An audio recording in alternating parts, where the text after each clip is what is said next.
the proper remedy here is to push all the Proctor crap into the middle of the table and say, here it is. With the release or non-release of federal materials that were first made available to the Commonwealth of Massachusetts in the Karen Reed case, it could impact up to 19 other Massachusetts cases. That's our topic on this edition of About the Law.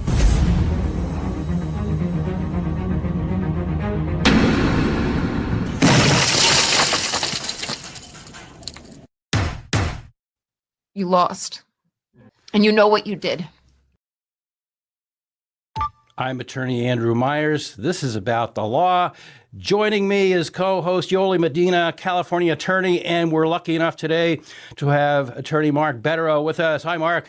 Hey, how you guys doing? We're good. How have you been? Good. I know that you're all on top of this, but we were a little bit shocked when down in the footnote of an order that came out of the Norfolk District Court were listed 14 cases that may be impacted by the federal materials that were returned by the Norfolk County District Attorney to the U.S. District Attorney's Office in Boston. We already knew about 5, but this adds 14. Were you surprised by that? Not necessarily. I mean, if Michael Proctor is an active detective, busy guy working major cases, and not surprising that any case that he might have been involved with could have ramifications based on what he was doing if there's discoverable and exculpatory material in his communications. So, I mean, anyone who had a case involving him should be getting this material. I mean, it certainly could be relevant and it could impact open cases and closed cases as well. So, I mean, it's 19 for now. Could be more. Who knows? Yeah, and you say exculpatory evidence in the text, but what about bias? I mean, could these defendants try to challenge? Well, I mean, I suppose they can challenge it, but showing bias, if there's any kind of like racial bias or gender bias in any of those communications in the text, it could be like the OJ case where Mark Berman said he never said something and then he said it, and you know what I mean, African Americans, things like that. Do you think that's going to be an impact that could possibly let some of these defendants, I mean, could a jury could find that they should be not guilty? I mean, it could. I mean, by exculpatory, I include both evidence that would substantively favor the defense and also information that would impact the credibility of prosecution witnesses, whether it be a motive to falsify, an investigative bias, a racial bias, or anything else that could impact their credibility. Brady covering substantive exculpatory evidence and Giglio versus United States covering credibility, but it's all part of the same animal. It's all due process. And if this evidence relates to Proctor and discredits him in any way, and his investigative role is material, that's a term of art in this sort of thing. If it could somehow have affected the outcome in a closed case or could affect the outcome in an open case, and it has to be turned over, in accordance with due process. And the cases I would watch are the closed cases because it's too late.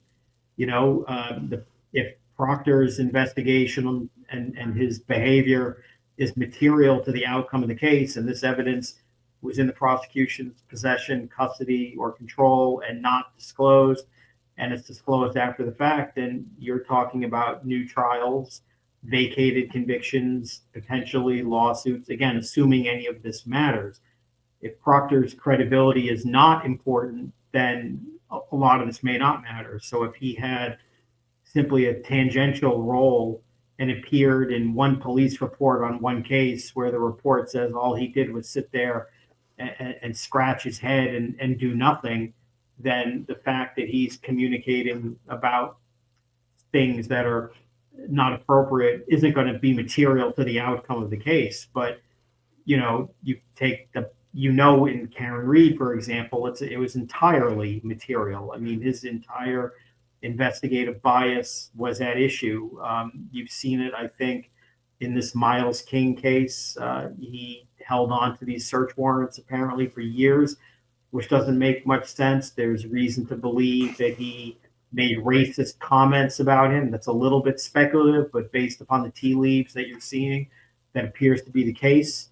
So that will certainly be relevant in those cases. But those are open cases. I'd be more concerned about the closed cases because there's no remedy here other than if it could have impacted the outcome, then you need a do-over, and that may very well lead to prison doors opening and freeing convicted killers if that's the case.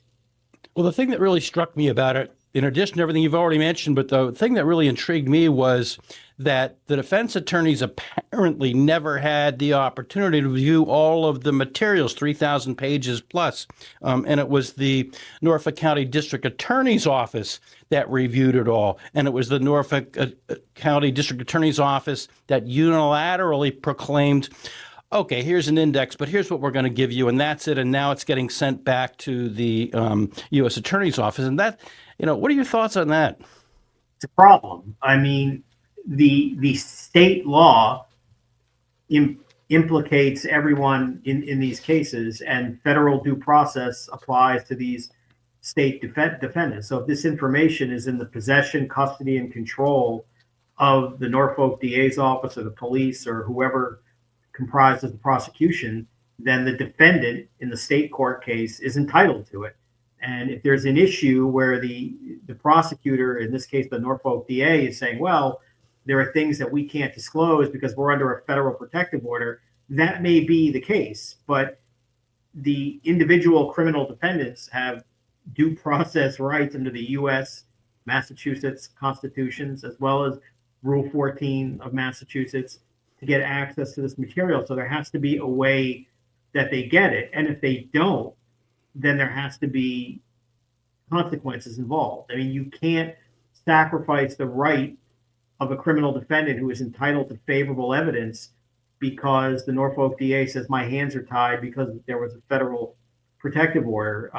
The real question is, why is this coming out now? I don't know the exact specifics about these so-called 19 cases, but what were the procedural postures of those cases in the last couple of years while Karen's case was taking its weird turn through the courts, and there was all this discussion about Michael Proctor, and why weren't prosecutors in that case asking questions? Well, wait a minute, Proctor is involved as a key witness in my case. I need to know from other prosecutors in my own office, do I have any obligation?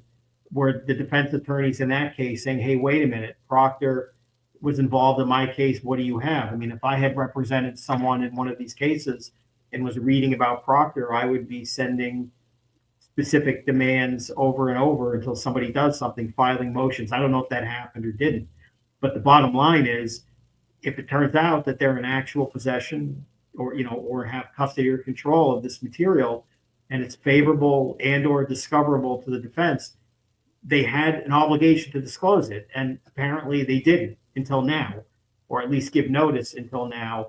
And those cases, depending on how important Proctor's credibility is in them, could flip them.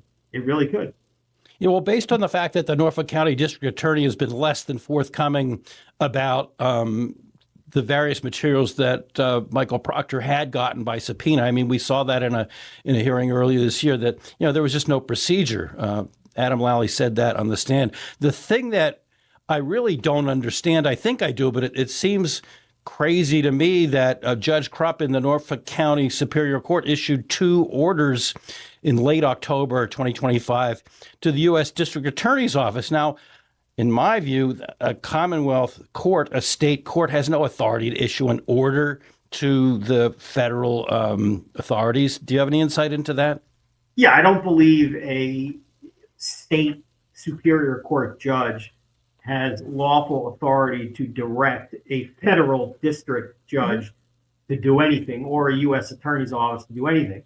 But putting that aside, I would think that his order, at least in a symbolic sense, would carry some weight with a federal district judge and the U.S. attorney's office, at least to recognize that we have state defendants here whose due process rights under Brady, Giglio, Rule 14 are impacted by this, and there has to be a way to account for them getting access to information that could be favorable to them. So it is a mess. I mean, and apparently they're working through it and finding out how to get it resolved. But I mean, if push came to shove and there was a battle, if you will, between the federal authorities taking a very strong view against what they're being directed to do by a state superior court judge, I don't believe they can. I mean, this is we're in a system of federalism and separation of powers, and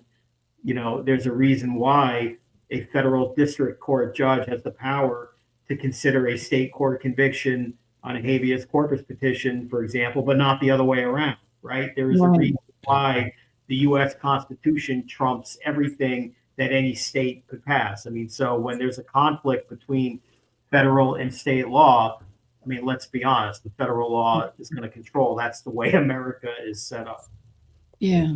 So that was interesting, because I thought that I would have phrased it not an order, but like a preservation request, rather than an order directing the feds to maintain these documents or this evidence. I would probably phrase it as a preservation order. Please preserve this. Yeah, I mean, I don't know that it carries the authority to do anything, but I also think we should recognize it's a powerful statement by a state court judge doing this. I mean, if nothing else, he's making it very clear to the federal authorities that this is important. And we've got defendants in this courthouse whose rights are at stake, and there could very well be exculpatory and other types of information that are discoverable that would assist the defense in the case. And we need to find a way that they have the right to use that. So if nothing else, just from an editorial standpoint, I think what Judge Krupp is doing is pretty telling, in that this is a pretty serious issue, and that the corruption and stigma of Michael Proctor is just created a full-fledged scandal that goes well beyond what he said about Karen Reed and her physical conditions and looking for nudes and other things. This is apparently much, much larger than that. If I'm an attorney defending someone in Norfolk County right now, which I'm not, and my client is convicted, I'm screaming bloody murder that there was evidence that was known about but was withheld, and the Norfolk County District Attorney took it upon themselves to unilaterally say, well, we have this stuff, but we're not going to give you that stuff, and I'm screaming bloody murder. And as you're saying, it would be a mess, but I'm not only appealing on that basis, but I think I'm bringing some kind of an action in federal court for injunctive relief to get to those materials. And as you say, it's really a mess. Yeah, I mean, I think there's a number of things. I mean, I've done a lot of post-conviction work in New York, and admittedly, I'm sure it's very different than Massachusetts. But I mean, if this was in New York, the first thing you would be doing, you could make a FOIA request, although there's open litigation. That's probably not the right way to go, but you would notify, you'd make a demand letter to the district attorney's office that, there appears to be relevant information related to a key witness in this conviction that was not disclosed, and we're making a demand for that evidence in consideration of a post-conviction motion to vacate a conviction. And if that doesn't work, if they don't play ball, which they often do ignore letters in Norfolk County, I've seen that firsthand, then you simply file a post-conviction motion. And in that motion, you get subpoena power. And now, you start having a court make the prosecutors consider these defendants as well. And again, to me, those defendants who've been convicted are a much more interesting situation than the open cases, because not that the open defendant cases are not being prejudiced by not having this material, they are, but they haven't been tried and convicted yet. I mean, they can get the material. Right. Now, some of them may be in jail. That's not the best thing they want to hear, sit in jail a few months while my lawyer looks at the material.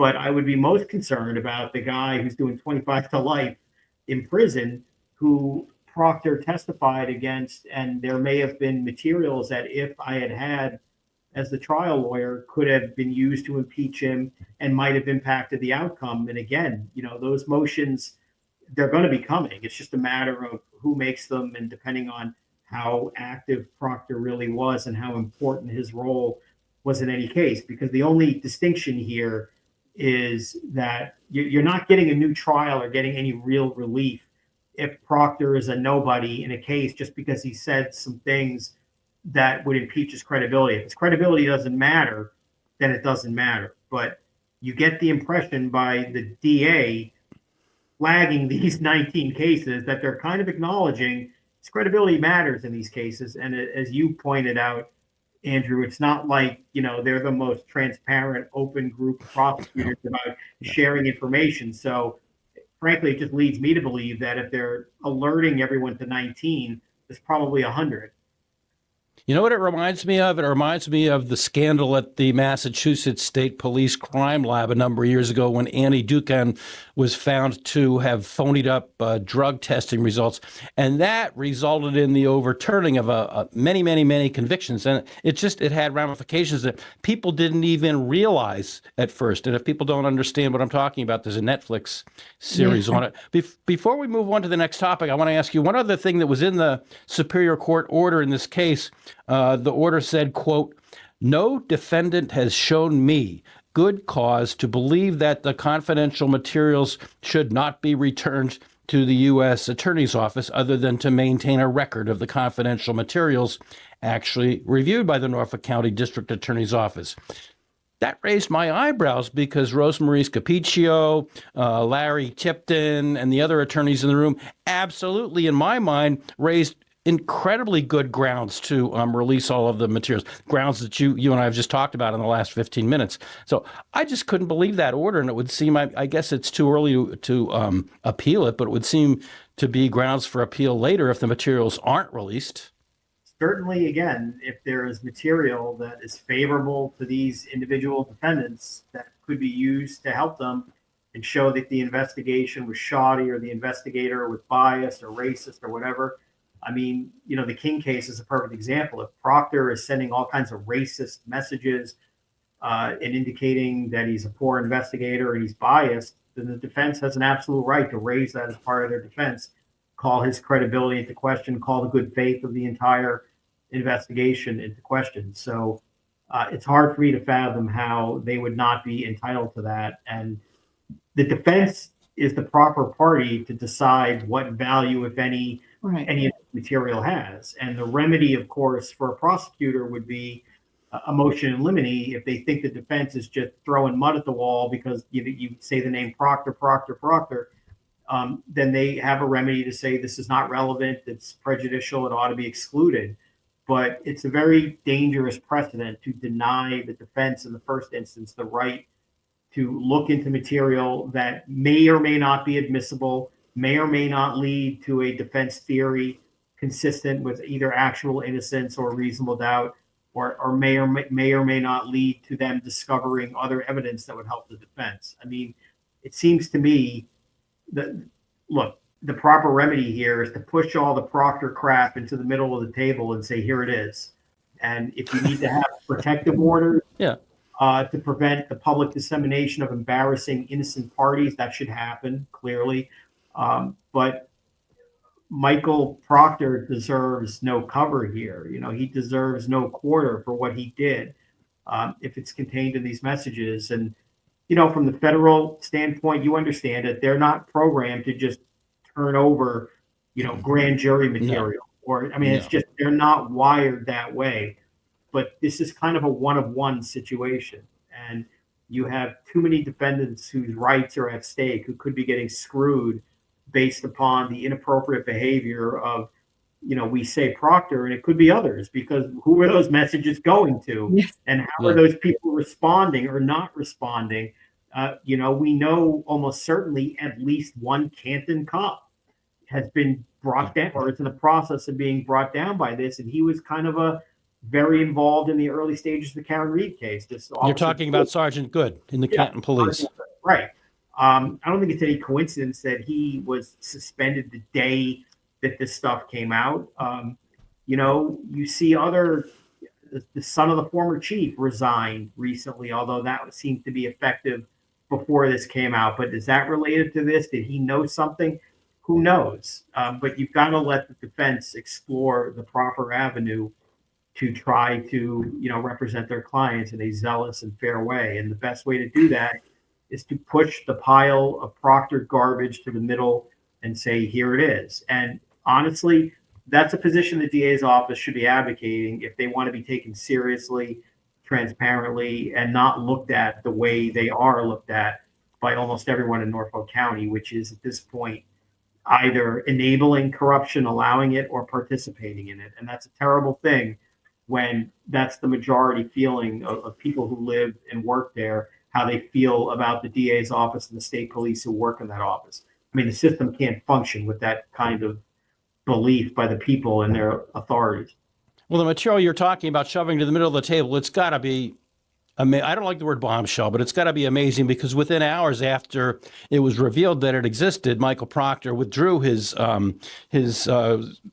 effort to get his job back. He just walked away from the union attorney, said, no, we're not going to represent you anymore. Moving to Karen Reed's civil case. I don't know if you can shed any light on this or not, but I do know for a fact that the attorneys for Karen Reed have, through the Superior Court Rule 9A process, told the other attorneys they've filed their motion privately to the other attorneys to add third-party defendants and to add additional causes of action.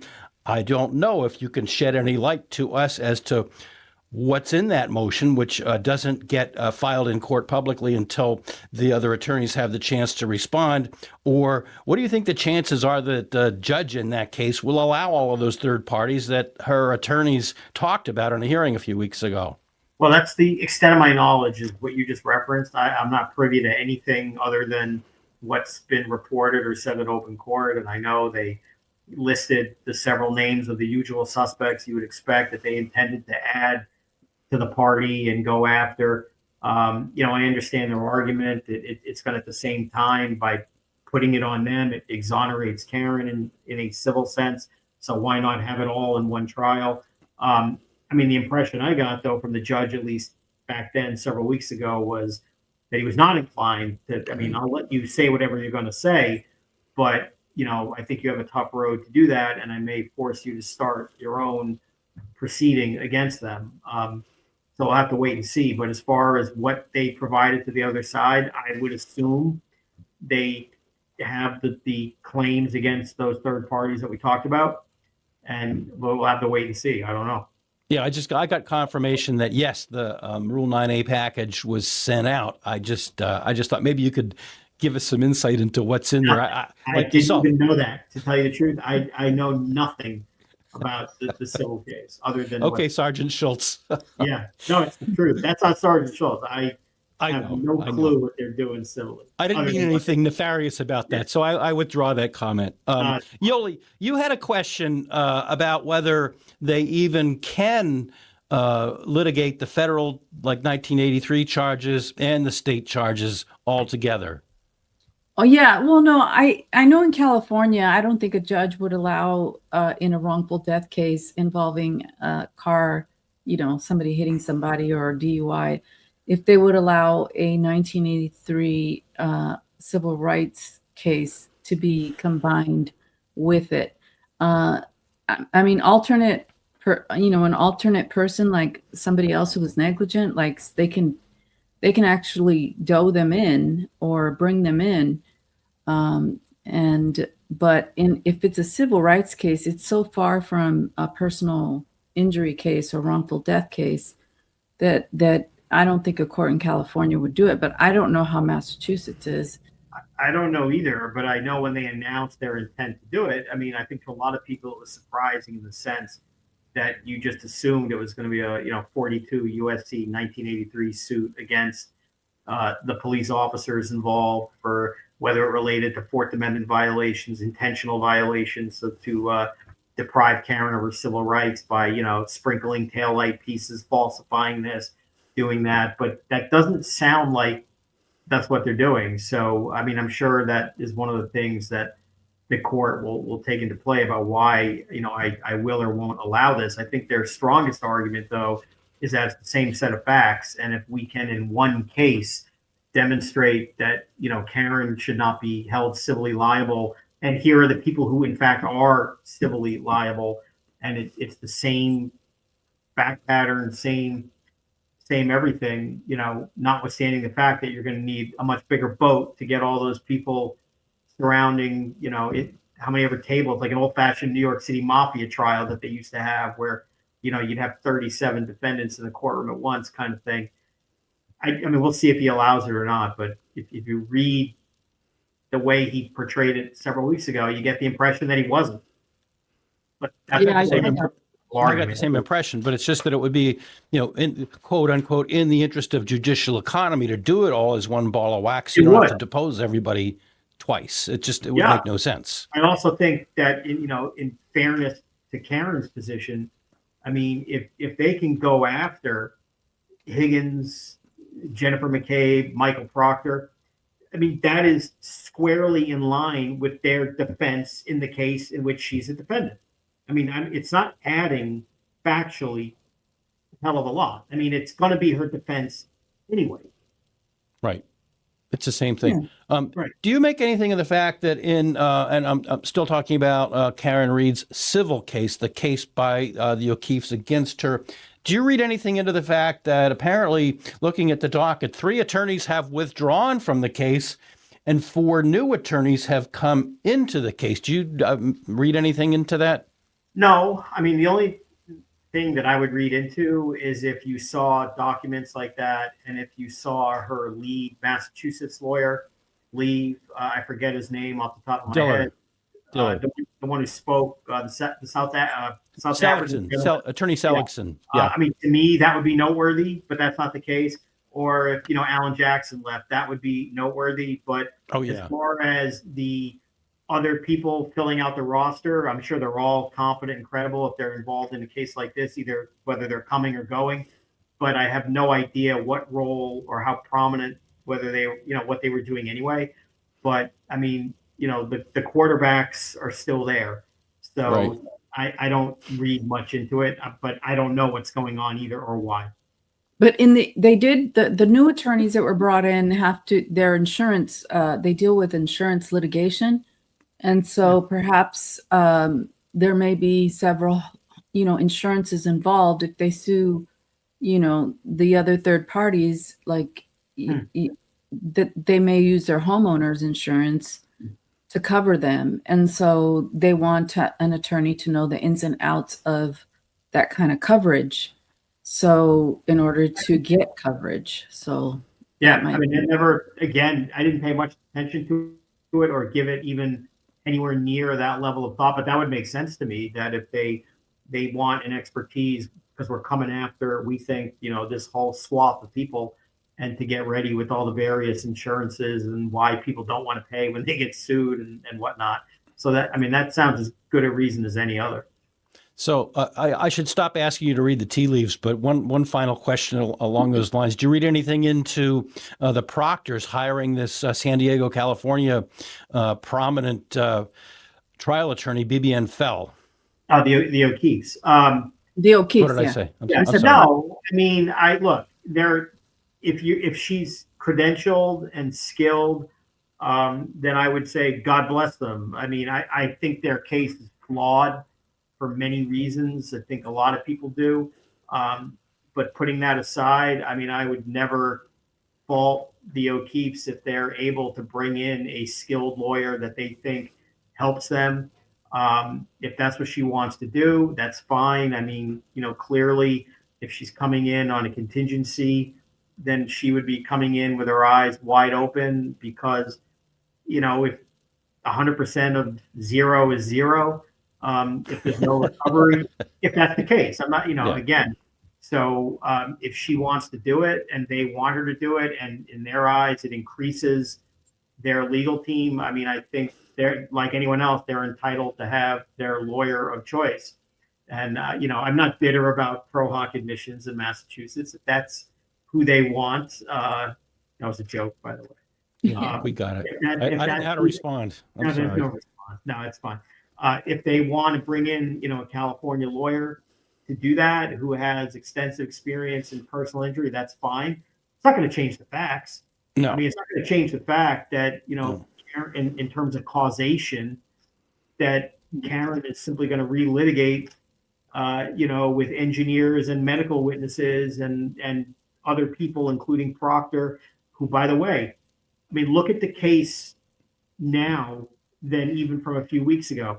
How much stronger is Karen Reed's civil case today in light of all this Proctor stuff than it was before you even learned about it? Because, I mean, talk about a guy in the crosshairs for everything. I mean, Proctor is going to be a central component and probably a defendant, whether it's in a separate lawsuit or this case. They're going to accuse him of planting taillight. And when, if it turns out that in addition to wishing death on Karen and demeaning her, that he's a homophobic, racist, and a terrible investigator in basically every case he touches, that's not good for the O'Keefes. I mean, it is what it is. And then you bring go in ahead. the best lawyer you can. That's not going to change the ARCA testimony. That's not going to change all the medical testimony about whether there was even a car accident. And if there wasn't, then good luck with causation. I mean, how are you blaming her for causing an accident if you can't establish, even by a preponderance, that there was an accident? Yeah, So going it back to seems- you. Go ahead, Well, Yuli. it I'm seems sorry. like- it just seems like those claims regarding fabricating evidence or tampering with evidence and things like that, those go against Karen Reed's rights, civil rights. And I would think the judge would think that's too prejudicial to determine whether or not Karen Reed actually hit him. It's basically, did she hit him or not? And that is what this case is about. It's about wrongful death.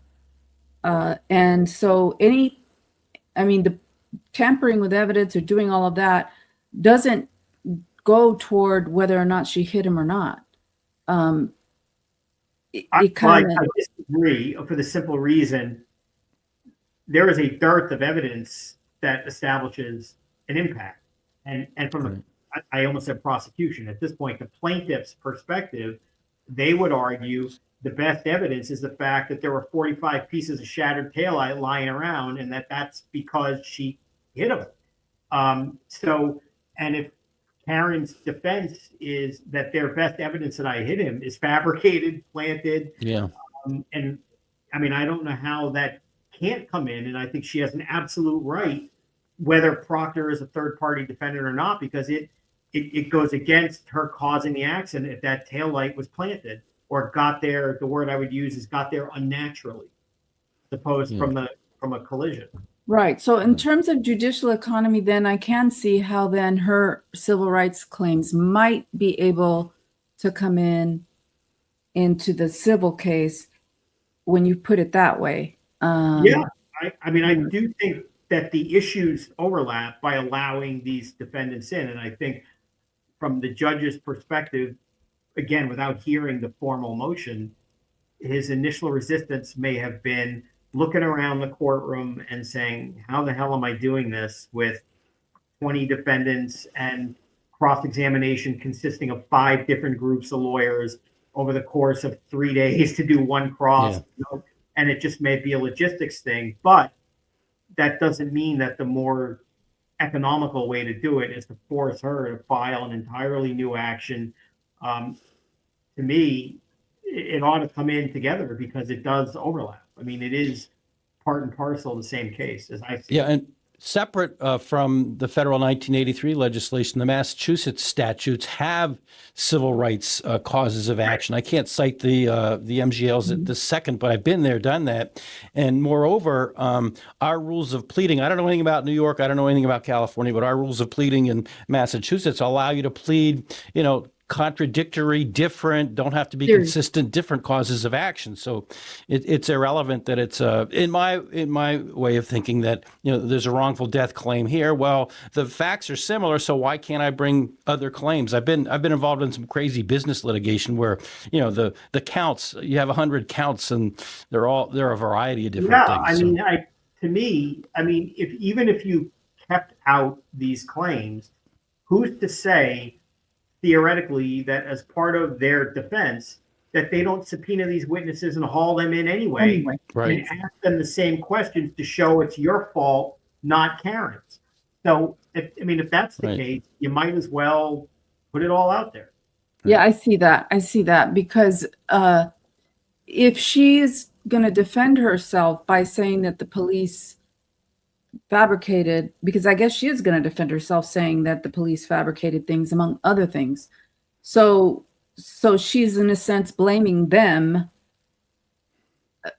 because she didn't do it, and they're trying to make it look like she did it, even though, yeah. So I mean, I can see that.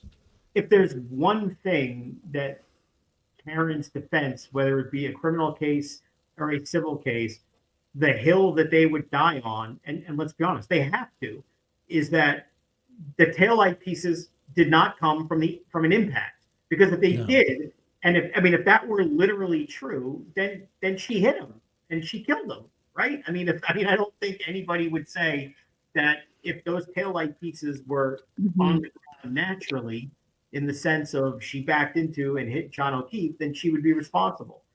But if those taillight pieces did not come from a vehicular pedestrian impact, there's only one other way they could have gotten there. They were planted.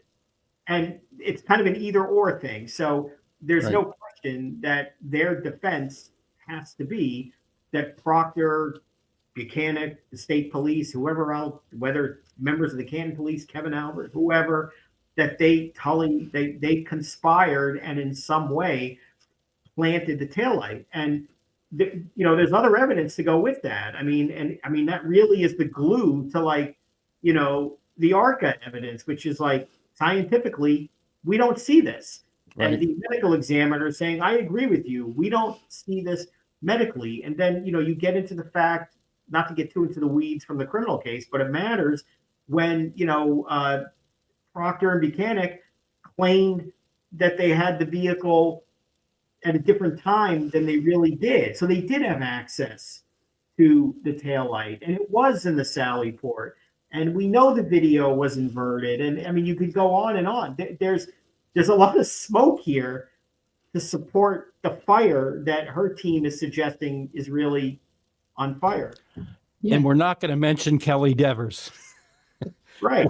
We're not going to mention that she saw the chief and Brian And Higgins Higgins. down in the Sallyport, but then it was a false memory. We're not even going to mention that. There you go. And Higgins was a part of this too. Yeah.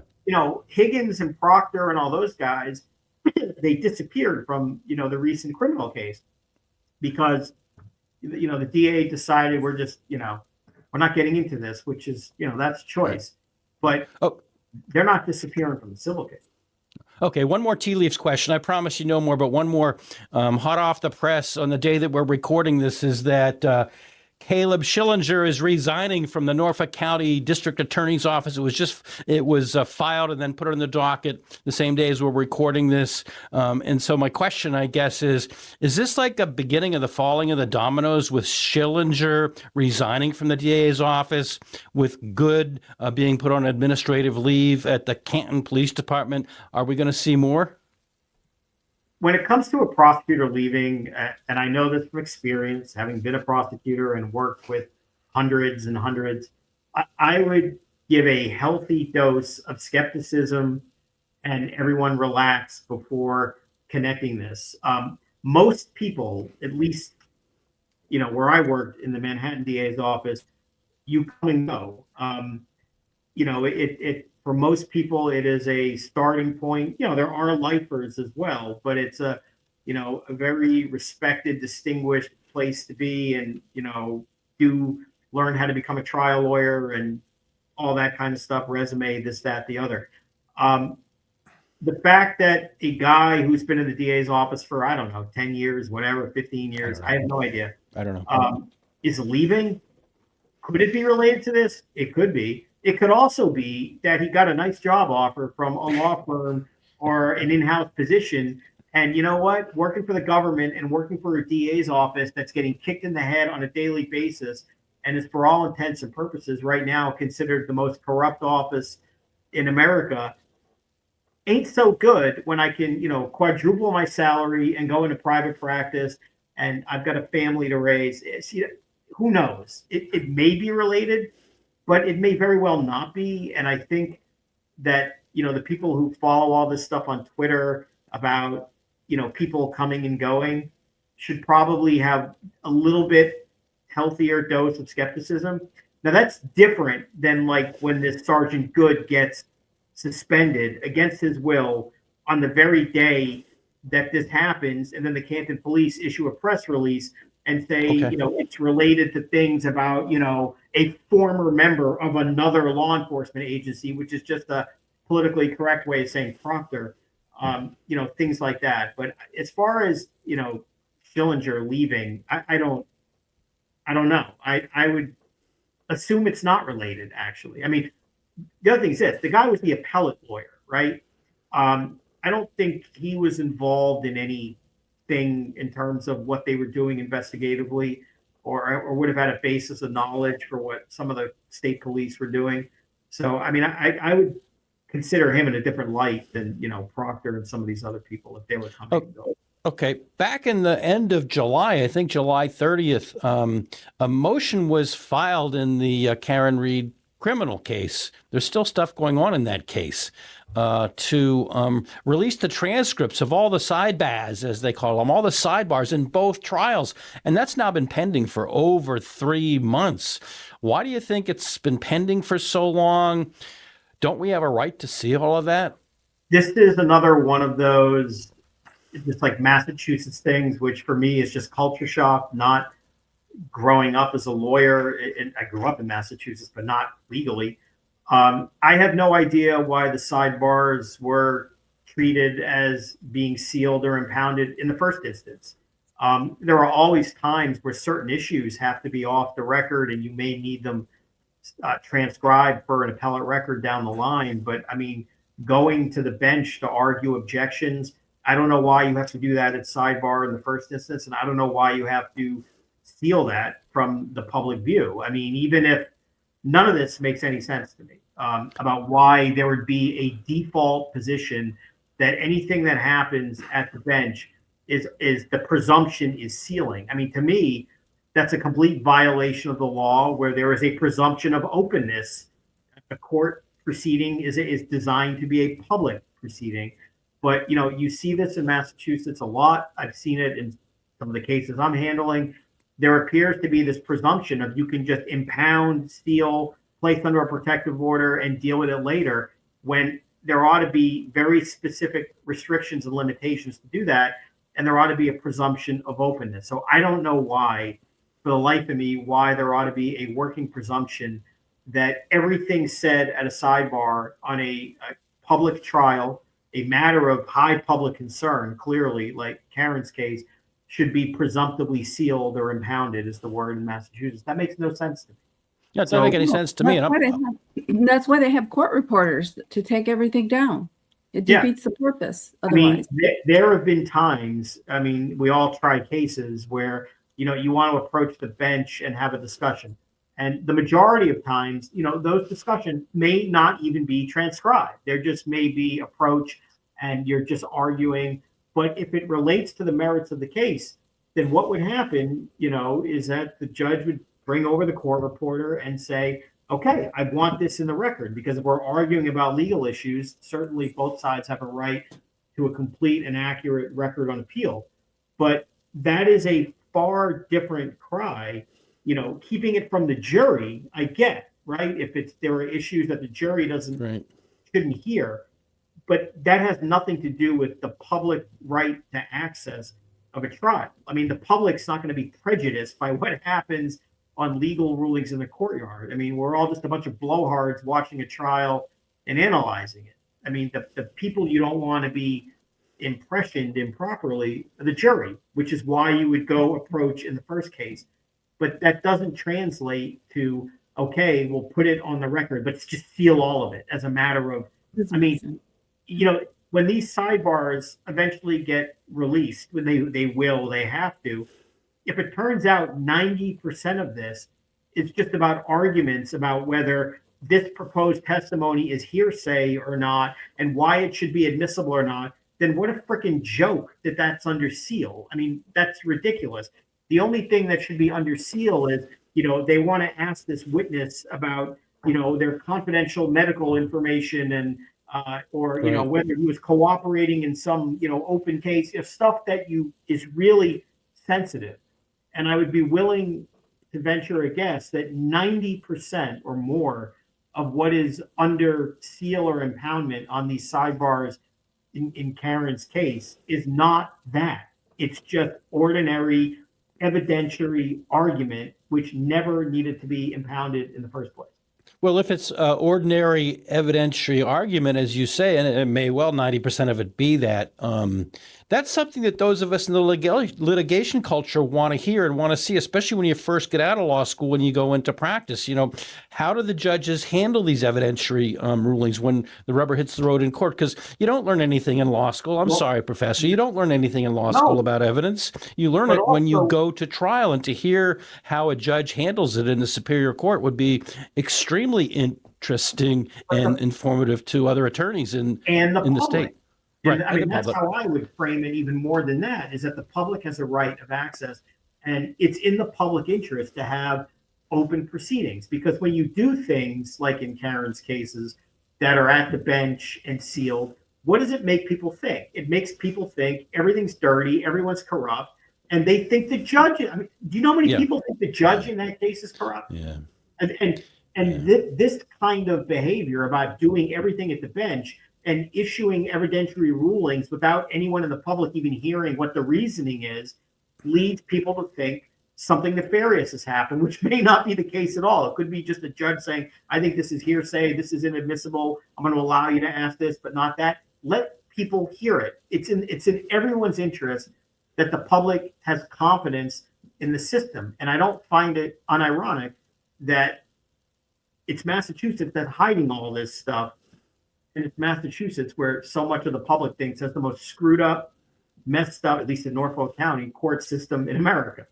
Yeah, and I always I take difference to that, because I do still have cases pending in the superior courts in Massachusetts. And I've said, in my own personal experience over 3 decades, I've had fairly good experiences in the district and the superior courts in Massachusetts. So let's not paint the whole state that it's rotten. Let's not paint the whole system as corrupt. And I see it in my comments, and you're fine. You can say whatever you want in my comments section, as long as you refrain from George Carlin's 7 dirty words. But I see that all the time. Oh, the whole state's corrupt, and it's not. That's the problem. See, what I'm talking about is the public perception. And when Because they steal it, when you deprive the public of seeing how court proceedings work and deprive it of open proceedings, it's going to invite people to think that it's corrupt. And the reality is, a lot of people think it is. A lot of people think that the judge in Karen's case was corrupt. They think the whole thing is corrupt. And I think that may be a bridge too far. But when you shield information from public view, that's the perception people are going to get. Yeah, and it causes people to speculate. It causes people to fill in what is being sealed with their own imagination. And that is, it festers speculation, and then speculation becomes a rumor, and then the rumor becomes a fact all of a sudden, and everybody's talking about it. Okay, final topic before we move on, Attorney Bederow. Aiden Carney's case. I know you can't talk about a lot of things because you're his attorney, but 2 of the counts have been. I'm sorry? You said his case. I said which one? There's about 30 of them, it feels like. Okay, well, 2 of them a have lot been of them have been dismissed recently. But anyway. Give us an update. What's going on? I know your mega motion is going to be heard in December at some point.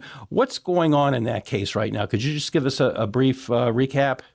We have not yet received a response to that motion. That really, it was originally due in late October. An extension was granted. until November 17th. So, give it a week, a little more than a week. We'll see what that is. There is also a motion to recuse or disqualify, not recuse, disqualify the special prosecutor because of the same conflict of interest, which led to him recusing on another case and led that case to be essentially dismissed on the motion of the DA. So we haven't gotten a response to either of those, nor have we gotten a response to our efforts to make that you talked about the Proctor case is 19 to make it 20, because we have a pending motion which we believe we are entitled, given Michael Proctor's prominent role in our cases, to all of this information as well. So we have, in essence, 3 motions pending that have not been responded to, but we have an argument December 5th. And then, of course, we have the other case in which we move to disqualify the same prosecutor for the same reasons, in which he is trying to search Karen Reed's cell phones that were in their possession for a couple of years, and they never got a warrant to search. They got a warrant to seize, and then inexplicably never got a warrant to search, and now say we need to look at it. So we're involved in that as well. So and that's just Massachusetts. That's crazy. All right. And that isn't the search for phones is a part of a witness intimidation. So yeah, they're trying to investigate Karen and Aiden for conspiracy to commit witness intimidation, and in essence add that to the substantive charges in a 2023 indictment in which Aiden has already been charged. The fact pattern or the allegations of the substantive acts of alleged witness intimidation are the exact same.